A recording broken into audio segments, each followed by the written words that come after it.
They told me for years there was no money in podcasting. Well, they were all wrong. But you did mention the Tigers and like their history.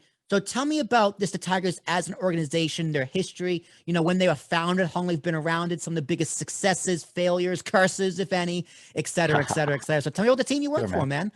Sure. Okay. So the Tigers, the Hanshin Tigers have been around since 1935, December 1935. Wow. Their first season was 1936.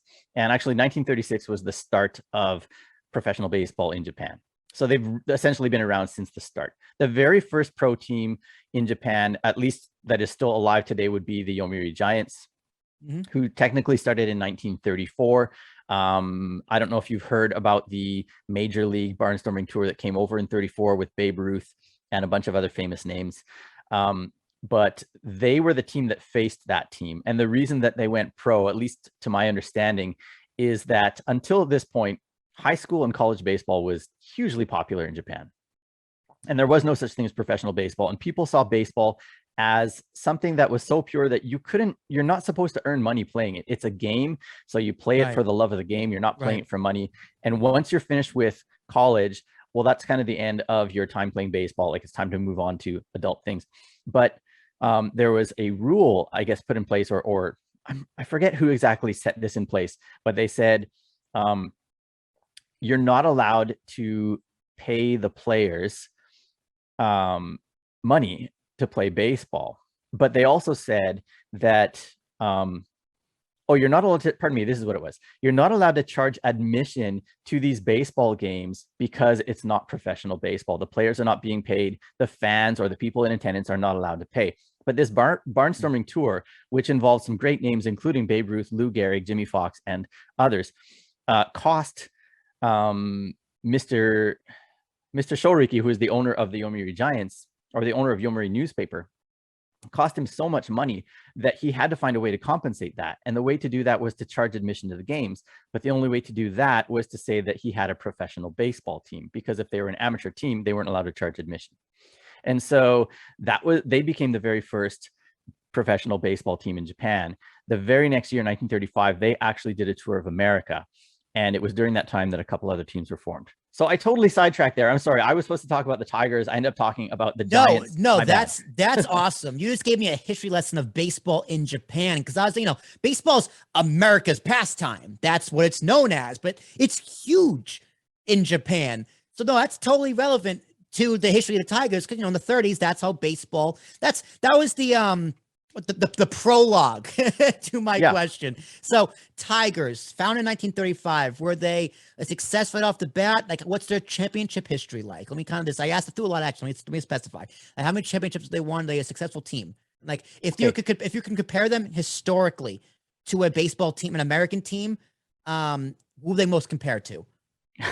Unfortunately, like Red Sox or Chicago Cubs, they don't have a great track record. Now, so Japanese professional baseball started in 36, and until 1949, it was called Japanese Baseball League, or Japanese Professional Baseball. Pardon me, I should know that.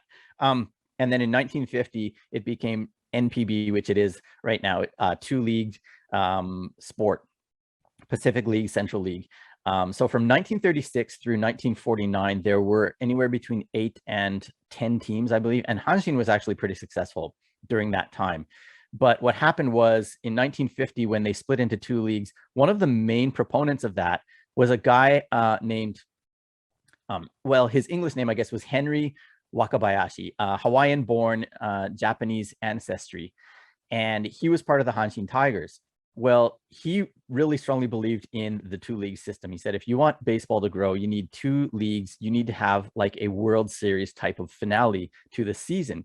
And so he really pushed hard for that. And he took a bunch of the Hanshin Tigers players, half-gutted the team to form a team that went to the Pacific League. And so from 1950 through 1961, Hanshin won nothing.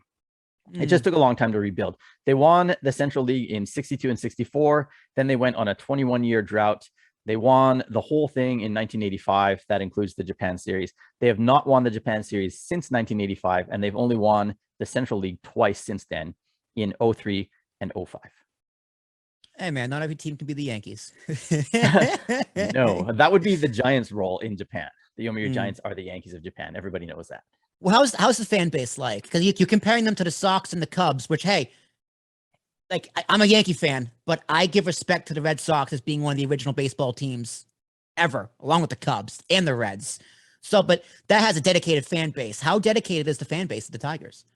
That I would say that probably Hanshin is very comparable to either of those teams in that respect as well. Despite the fact that they don't win a lot, they are probably the most followed and adored team in all of Japan. And that would include, I would say it includes the Yomiuri Giants. Now, I don't know if this is the case so much in America, but I would say like, so the Giants were kind of everybody's default team. You know, they were the first team, they were the most successful team. And when TV broadcasting started, the Giants were the ones that got all their games on TV. So by default, they became, you know, the most popular team in the nation. However, if you want to look at the most popular team in terms of a fanatic fan base, I would say that Hanshin is number one in Japan, second to none. All right, fair enough. Any players from the Tigers ever make it to the States? In the past, yes. So nobody of great consequence, I would say, or nobody that anyone would say, oh yeah, I you know, he was awesome. But Tsuyoshi Shinjo, he played for the Mets and the San Francisco Giants in the early 21st century.